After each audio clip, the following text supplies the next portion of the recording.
ಸ್ಕಂದ ಪುರಾಣದ ಉತ್ತರಾರ್ಧದ ಸಾಪ್ತಾಹಿಕ ಪ್ರವಚನ ಮಾಲಿಕೆಯಲ್ಲಿ ನಿನ್ನೆಯ ದಿವಸ ನಾಗರಖಂಡದ ಚಿಂತನೆಯನ್ನು ಪ್ರಾರಂಭ ಮಾಡಿದ್ದೇವೆ.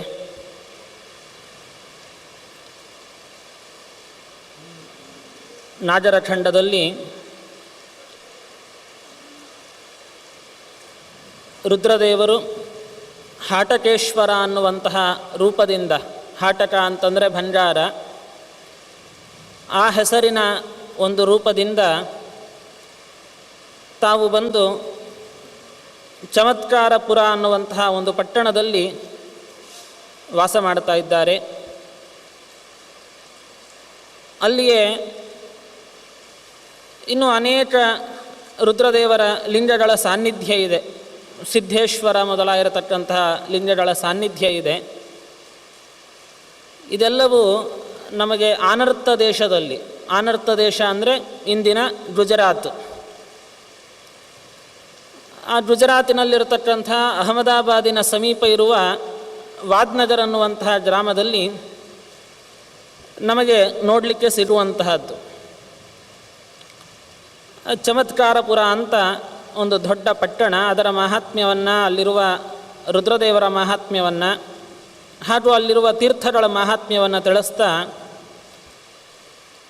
ಈ ನೆಪದಿಂದ ಅನೇಕ ವೈಷ್ಣವರ ಚರಿತ್ರೆಯನ್ನು ಇಲ್ಲಿ ನಮಗೆ ತಿಳಿಸಿಕೊಟ್ಟಿದ್ದಾರೆ. ನಿನ್ನೆ ಒಂದಷ್ಟು ಕಥೆಗಳನ್ನು ನಾವು ಚಿಂತನೆ ಮಾಡಿದ್ದೇವೆ. ಇದರ ಮುಂದೆ ವಿದೂರಥ ಅನ್ನುವಂತಹ ಒಬ್ಬ ಮಹಾರಾಜನ ಚರಿತ್ರೆಯನ್ನು ಹೇಳುತ್ತಾರೆ. ಚಂದ್ರವಂಶದಲ್ಲಿ ವಿದೂರಥ ಅಂತ ಒಬ್ಬ ಮಹಾರಾಜ ಬರ್ತಾ ಇದ್ದಾನೆ. ಯೋ ವೈ ದಾನಪತಿರ್ದಕ್ಷ ಶತ್ರುಪಕ್ಷಕ್ಷಯಾವಹ. ತುಂಬ ಧಾರ್ಮಿಕನಾಗಿರತಕ್ಕಂಥವನು, ಶತ್ರುಗಳಿಗೆ ಅಷ್ಟೇ ಭಯಂಕರನಾಗಿ ರಾಜ್ಯವನ್ನು ಬಹಳ ಚೆನ್ನಾಗಿ ಪಾಲನೆ ಮಾಡುವಂಥವನು. ಆ ವಿದೂರಥ ಒಮ್ಮೆ ಬೇಟೆಗೆ ಅಂತ ಕಾಡಿಗೆ ಹೋಗ್ತಾನೆ. ಅನೇಕ ಮೃಗಗಳನ್ನು ಬೇಟೆಯಾಡ್ತಾ ಒಂದು ಜಿಂಕೆಯನ್ನು ನೋಡಿ ಅದಕ್ಕೆ ಬಾಣ ಬಿಡಬೇಕು ಅಂತ ಅದನ್ನು ಹಿಂಬಾಲಿಸಿಕೊಂಡು ಹೊರಟ. ತುಂಬ ದೂರ ಓಡತ್ತೆ. ವಿದೂರಥನು ಅದನ್ನು ಹಿಂಬಾಲಿಸಿದ. ಆ ವನದಿಂದ ಬಹಳ ದೂರ ತಾನು ಹೊರಟು ಬಿಡ್ತಾನೆ. ಅದರಿಂದ ತನ್ನ ಸೈನ್ಯವು ರಾಜನನ್ನು ಹಿಂಬಾಲಿಸಿಕೊಂಡು ಹೋಗಲಿಕ್ಕೆ ಆಗುವುದಿಲ್ಲ. ರಾಜ ಒಬ್ಬನೇ ಬಹಳ ದೂರ ಆ ಜಿಂಕೆಯ ಹಿಂದೆ ಓಡಿ ಕೊನೆಗೆ ಬಹಳ ಸುಸ್ತಾಗತ್ತೆ, ಬಾಯಾರಿಕೆ ಆಗತ್ತೆ, ಹಾದಿ ತಪ್ಪಿರ್ತಾನೆ. ಎಲ್ಲಿ ಹೋಗಬೇಕು ಅಂತಲೂ ಅವನಿಗೆ ಗೊತ್ತಾಗುವುದಿಲ್ಲ. ದಟ್ಟವಾಗಿರತಕ್ಕಂತಹ ಕಾಡು. ತಾನು ಬಂದ ಕುದುರೆಯೂ ಅಲ್ಲೇ ಎಡವಿ ಬಿದ್ದು ಮುಂದೆ ಸಾಗುವ ಪರಿಸ್ಥಿತಿಯೇ ಇರುವುದಿಲ್ಲ. ಅಂತಹ ಸಂದರ್ಭದಲ್ಲಿ ಮಹಾರಾಜ ತಾನು ಬಹಳ ಹಸಿವೆ ಬಾಯಾರಿಕೆಯಿಂದ ಬಳಲ್ತಾ ಅಲ್ಲೇ ಇರುವ ಒಂದು ವೃಕ್ಷದ ಕೆಳಗಡೆಯಲ್ಲಿ ವಿಶ್ರಾಂತಿಯನ್ನು ತೆಗೆದುಕೊಳ್ತಾ ಇರ್ತಾನೆ. ಅದೇ ಸಮಯದಲ್ಲಿ ಅಲ್ಲಿಯ ಬಹಳ ಭಯಂಕರವಾದ 3 ಪ್ರೇತಗಳು ರಾಜನಿಗೆ ಕಾಣಿಸಿಕೊಳ್ಳುತ್ತವೆ. ಅವು ಬಂದು ಮಾತಾಡ್ತವೆ, ಹೇ ರಾಜ, ನಾವು ಇದೇ ವನದಲ್ಲಿ ಇರತಕ್ಕಂಥವರು. ಅದು ಒಂದು ಪ್ರೇತ ಹೇಳಿತು, ನನ್ನ ಹೆಸರು ಮಾಂಸಾದ, ಈ ಎರಡನೆಯವ ವಿದೈವತ ಅಂತ, ಮೂರನೆಯವ ಕೃತಜ್ಞ ಅಂತ ಅವನ ಹೆಸರು. ರಾಜನಿಗೆ ಆಶ್ಚರ್ಯ ಆಯಿತು. ಪ್ರೇತಗಳು ಅಂತ ಹೇಳ್ತಿದ್ದೀರಿ, ನಿಮಗೆ ಈ ಹೆಸರು ಬರಲು ಕಾರಣ ಏನು? ಯಾಕೆಂದರೆ ಯಾರಾದರೂ ಹುಟ್ಟಿದಾಗ ಅವರಿಗೆ ಸಾಮಾನ್ಯ ತಂದೆ ತಾಯಿ ಕೂಡಿಸಿಟ್ಟು ನಾಮಕರಣ ಸಂಸ್ಕಾರವನ್ನು ಮಾಡುವಂಥದ್ದು. ನಿಮಗೆ ಪ್ರೇತತ್ವ ಬಂದಾಗ್ಯೂ ಈ ಹೆಸರು ಹೇಗೆ ಉಳ್ಕೊಂಡಿದೆ? ಅದಕ್ಕೆ ಆ ಪ್ರೇತಗಳು ಕಾರಣವನ್ನು ಹೇಳ್ತಾವೆ.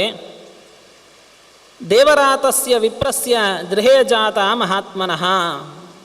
ನಾವು 3 ಜನರು ಬ್ರಾಹ್ಮಣರೇ, ಪರಸ್ಪರ ಅಣ್ಣ ತಮ್ಮಂದಿರು ನಾವು. ಹಿಂದೆ ವೈದಶ ಅನ್ನುವ ಪಟ್ಟಣದಲ್ಲಿ ದೇವರಾತ ಅಂತ ಒಬ್ಬ ಬ್ರಾಹ್ಮಣನಿದ್ದ. ಅವನ ಮಕ್ಕಳಾಗಿ ಹುಟ್ಟಿದವರು. ಅದರಲ್ಲಿ ದೊಡ್ಡವ ಏನಿದ್ದಾನೆ ಮಾಂಸಾದ ಅಂತ. ಬ್ರಾಹ್ಮಣನಿಗೆ ಮಾಂಸ ಭೋಜನಾದಿಗಳೆಲ್ಲ ನಿಷೇಧ ಇದೆ. ಆದರೂ ತಾನು ಜಿಹ್ವಾ ಚಾಪಲ್ಯಕ್ಕೆ ಗುರಿಯಾಗಿ ಮಾಂಸವನ್ನೇ ನಿರಂತರವಾಗಿ ಸ್ವೀಕಾರ ಮಾಡ್ತಿದ್ದ. ಹಾಗಾಗಿ ಮಾಂಸಾದ ಅಂತವನಿಗೆ ಹೆಸರಾಗ್ತಾ ಇದೆ. ಎರಡನೆಯ ಏನಿದ್ದಾನೆ ವಿದೈವತ. ವಿದೈವತ, ವಿ ಅಂತಂದ್ರೆ ವಿಗತ ಅಂತ ಅರ್ಥ, ಇಲ್ಲ ಅಂತ. ದೇವತಾರಾಧನೆಯನ್ನು ಮಾಡುವುದು ಬಿಟ್ಟು ತಾನು ಊಟವನ್ನು ಮಾಡ್ತಿದ್ನಂತೆ. ಯಾವುದೇ ಅನ್ನವನ್ನು ದೇವರಿಗೆ ಸಮರ್ಪಣೆ ಮಾಡದೆ ಹಾಗೇ ಭೋಜನವನ್ನು ಮಾಡ್ತಿದ್ದ. ದೇವರ ಪೂಜೆಯನ್ನು ಎಂದೂ ಮಾಡಿದವನಲ್ಲ. ಹಾಗಾಗಿ ವಿದೈವತ ಅಂತವನಿಗೆ ಹೆಸರಾಯಿತು. ಮೂರನೆಯವ ಕೃತಜ್ಞ. ಆ ಶಬ್ದದ ಅರ್ಥ ಗೊತ್ತೇ ಇದೆ, ಮಾಡಿದ ಉಪಕಾರವನ್ನು ಮರೆತವನು ಅಂತ.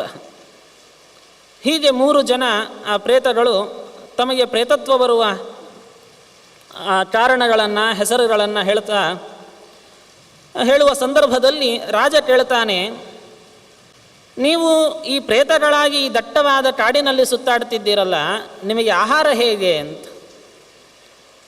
ಆಗ ಮಾಂಸಾದ ಹೇಳಿದ, ನಮಗೆ ಆಹಾರಕ್ಕೆ ಏನು ಕೊರತೆ ಇಲ್ಲ ಅಂತ.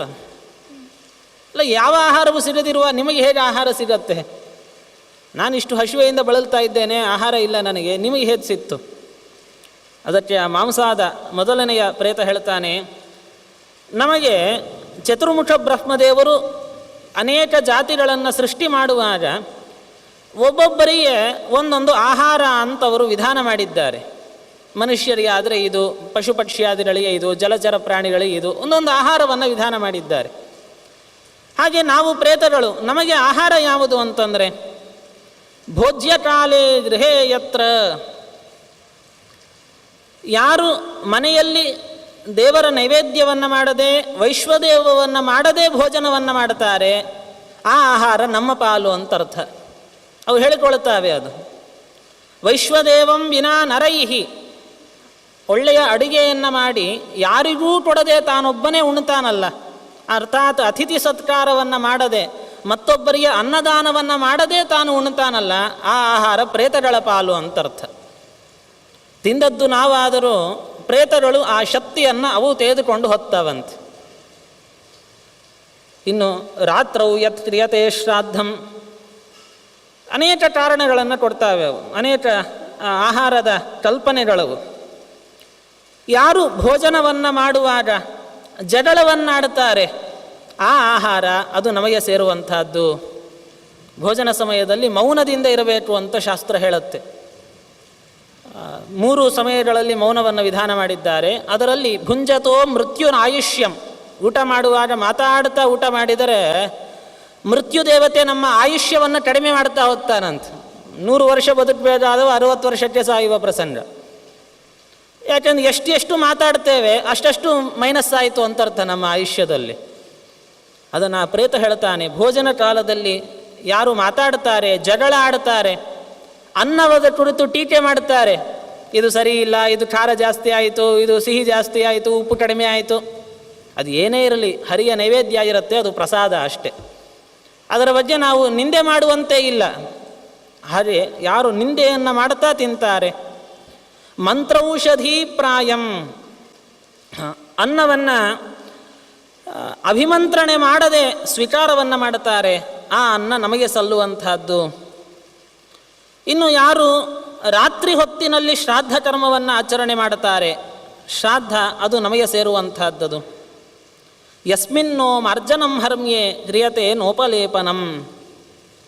ಯಾರ ಮನೆ ಅದು ಮಂಗಳ ಚಿಹ್ನೆಗಳಿಂದ ಕೂಡಿರುವುದಿಲ್ಲವೋ, ಅರ್ಥಾತ್ ಮನೆ ಮುಂದೆ ನಿತ್ಯ ಕಸ ಬಳಿಯುವುದಿಲ್ಲ, ರಂಗೋಲಿ ಹಾಕುವುದಿಲ್ಲ, ಮನೆ ಮುಂದೆ ಒಂದು ತೋರಣ ಇರುವುದಿಲ್ಲ, ಯಾವುದೇ ತರಹದ ಒಂದು ಶುಭ ಚಿಹ್ನೆ ಮನೆಯಲ್ಲಿ ಇಲ್ಲ ಅಂತಾದ ಪಕ್ಷದಲ್ಲಿ ಅಲ್ಲಿ ಪ್ರೇತಾಹ ಭುಂಜಂತಿ ತತ್ರಹಿ. ನಾವು ಆ ಮನೆಯಲ್ಲಿ ಹೋಗಿ ಕೂತ್ಕೊಂಡು ಭೋಜನವನ್ನು ಮಾಡ್ತೇವೆ.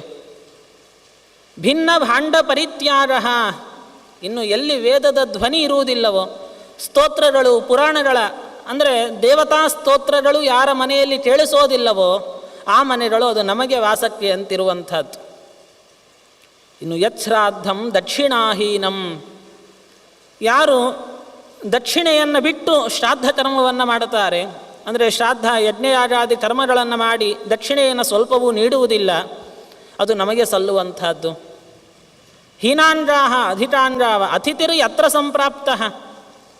ಮನೆಗೆ ಅತಿಥಿ ಬಂದಾಗ ಅವನಿಗೆ ಏನನ್ನೂ ಕೊಡದೆ ನಾವು ಊಟ ಮಾಡಿದ್ದೇವೆ ಅಂದರೆ ಆ ಅನ್ನ ನಮಗೆ ಸೇರುವಂತಹದ್ದು.